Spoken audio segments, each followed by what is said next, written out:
Quran Tilawat Surah Al-Ma'idah, Para 6, Ayat 67-77, Ruku 10, recited by Zahida Malik Official, Daily 1 Ruku.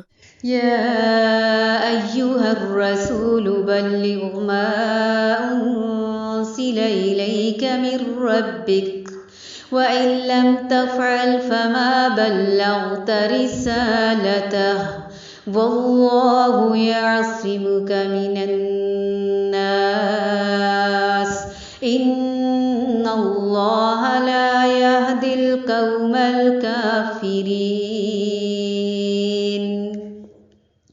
قل يا أهل الكتاب لستم على شيء حتى تقيموا التوراة والإنجيل وما أنزل إليكم من ربكم وليزيدن كثيرا منهم ما أنزل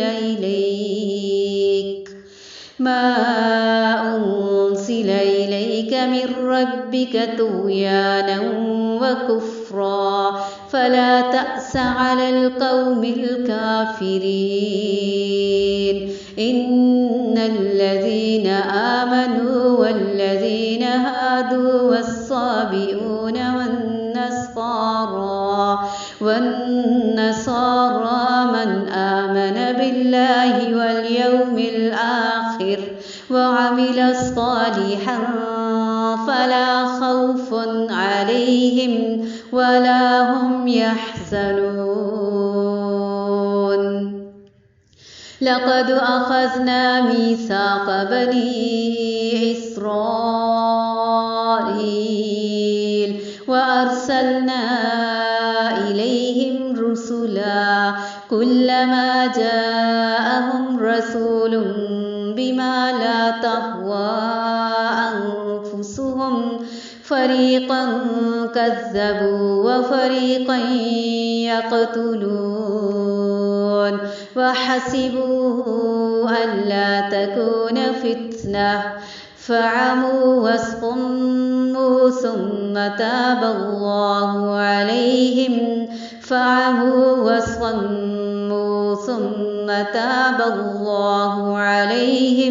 ثم عموا وصموا كثير منهم والله بصير بما يعملون.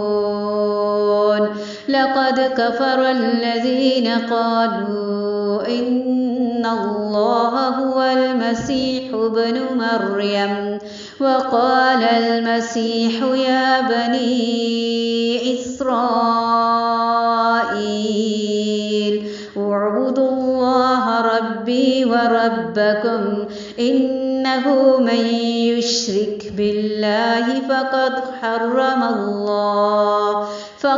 حرم الله عليه الجنة ومأواه النار وما للظالمين من أنصار.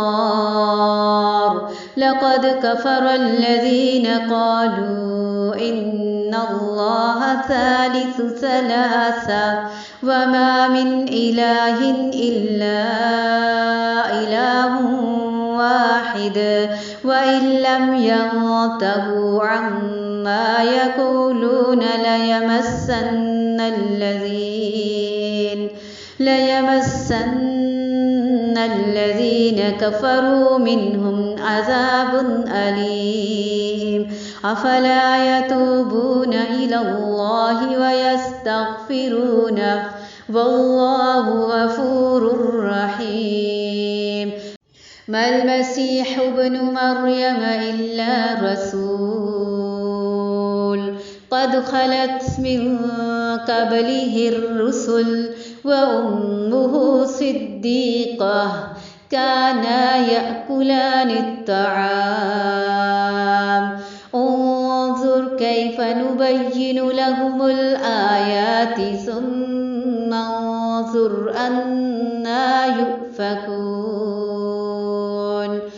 قل أتعبدون من دون الله ما لا يملك لكم ضرا ولا نفعا والله هو السميع العليم قل يا أهل الكتاب لا تغلوا في دينكم غير الحق ولا تتبعوا أهواء قوم قد ضلوا من قبل وأضلوا كثيرا وضلوا عن سواء السبيل